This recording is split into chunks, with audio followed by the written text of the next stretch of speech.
महेश मांजरेकर यांचा आगामी चित्रपट काकस्पर्श हा मराठीतील एक माइलस्टोन इन द मेकिंग म्हणायला निश्चितच हरकत नाही। याचे कारणही तसेच आहे।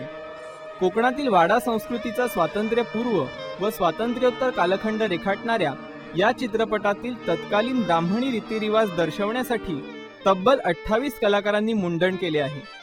वीग लावून टक्कल दाखवण्यातला कृत्रिमपणा टाळण्याबरोबरच व्यक्तिरेखा साकारताना ती प्रत्यक्ष जगण्याचाही प्रयत्न या कलाकारांच्या डेडिकेशन मधून दिसून येतो।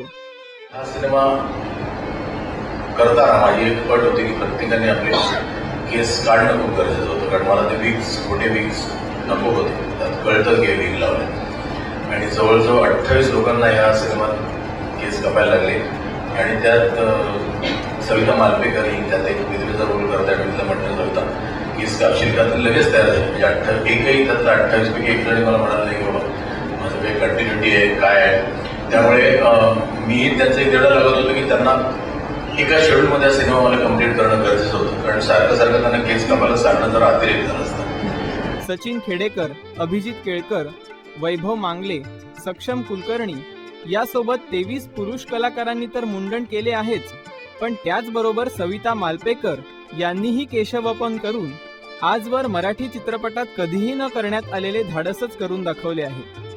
सर्वच टीमच्या डेडिकेटेड टीमवर्कचा हा चित्रपट काकस्पर्श येत्या 4 मे रोजी चित्रपटगृहात झळकणार आहे। जोरदार प्रमोशन सोबतच अत्यंत वेगळ्या लुक्समुळे या चित्रपटाबाबतची उत्सुकता मात्र ताणली गेलीये एवढं निश्चित।